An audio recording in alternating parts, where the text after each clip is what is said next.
Share बाजार में पिछले कुछ सालों से शानदार तेजी जारी है। कोरोना काल के बाद से सिर्फ घरेलू निवेशकों ने शेयर बाजार में 100 अरब डॉलर से ज़्यादा का निवेश किया है। इससे Sensex, Nifty, mid cap, small cap लगभग सभी इंडेक्स इस समय अपने रिकॉर्ड ऊंचाई पर कारोबार कर रहे हैं। लेकिन क्या ये तेजी आगे भी ऐसे ही जारी रहेगी? ब्रोकरेज फर्म HSBC ने इसे लेके एक रिपोर्ट निकाली है। इस रिपोर्ट में उसने 10 ऐसे जोखिमों के बारे में बताया है जो शेयर बाजार पे इस समय मंडरा रहे हैं। ये तत्काल खतरे नहीं है, लेकिन कुल मिलाकर ये शेयर बाजार की रैली को पटरी से उतार सकते हैं। ये जोखिम कौन से हैं, आइए इसे जानते हैं।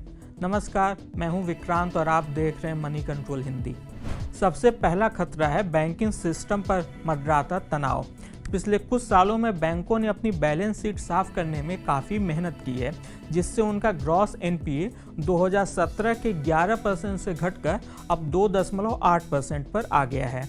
लेकिन हाल के महीनों में बैंकों ने असुरक्षित पर्सनल लोन में इजाफे के चलते अपने एसेट क्वालिटी पर चिंता जताई है। HSBC के अनुसार फिलहाल यह खतरा उतना बड़ा नहीं है, लेकिन अगर इसे नज़रअंदाज किया गया तो बैंकिंग सेक्टर के मुनाफे पर बुरा असर पड़ सकता है। याद रहे कि भारत की कुल कमाई का 1/3 हिस्सा बैंकों से आता है। अगर इस सेक्टर में कोई बड़ी दिक्कत आती है तो यह पूरी इकोनॉमी को हिला सकता है। दूसरी बड़ी चुनौती है बैंकों के लिए जमा राशि बढ़ाने की जद्दोजहद।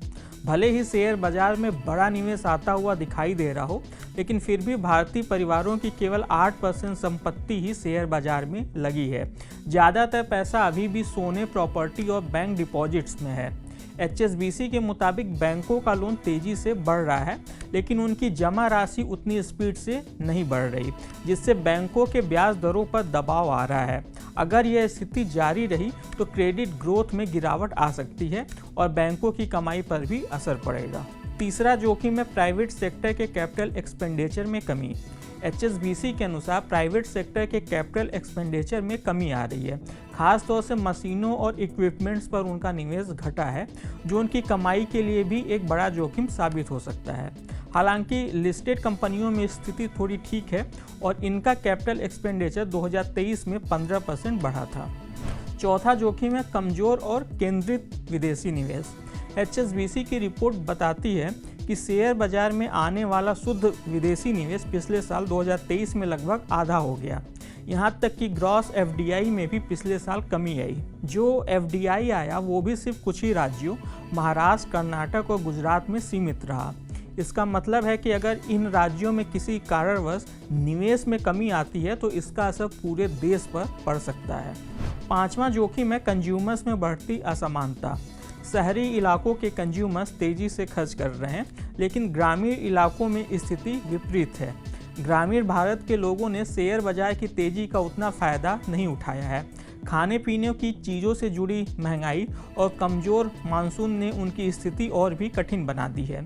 इस असमानता का असर पूरे बाजार पर पड़ सकता है। छठा है कंपनियों की अर्निंग से जुड़ा जोखिम। HSBC की रिपोर्ट में बताया गया है कि शेयर बाजार की तेजी कंपनियों की मजबूत कमाई के ऊपर टिकी हुई है। हालांकि हाल ही में जून तिमाही के नतीजे उतने अच्छे नहीं रहे जितनी की उम्मीद थी। भविष्य में भी अगर कमाई की रफ्तार धीमी रही तो बाजार की यह ऊंची उड़ान रुक सकती है। सातवां है कॉर्पोरेट गवर्नेंस से जुड़ा खतरा। HSBC ने कहा कि हाल ही में कुछ बड़े कॉर्पोरेट्स के गवर्नेंस और स्ट्रक्चर को लेके रिपोर्टें आई थीं। अगर इनमें से कोई भी आरोप सही साबित होते हैं तो यह पूरे शेयर बाजार की छवि को प्रभावित कर सकता है और निवेशकों के विश्वास को हिला सकता है।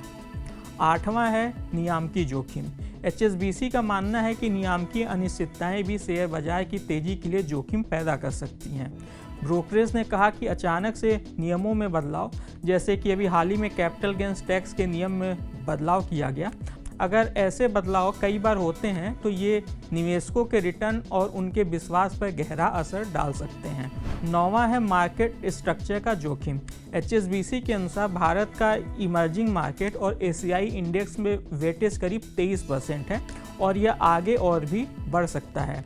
लेकिन अगर ग्लोबल निवेशकों की दूसरे देशों में दिलचस्पी बढ़ती है तो वे वहां पर निवेश करने के लिए भारतीय शेयरों में बिकवाली कर सकते हैं। इससे बाजार पर निगेटिव असर पड़ेगा। 10वां और आखिरी जोखिम है बाहरी रिस्क। भारत कच्चे तेल और सोने का सबसे बड़ा आयातक है। अगर इनकी कीमतों में अचानक से बढ़ोतरी होती है तो यह कंज्यूमर्स की मांग को कम कर सकता है और महंगाई दर पर भी दबाव डाल सकता है।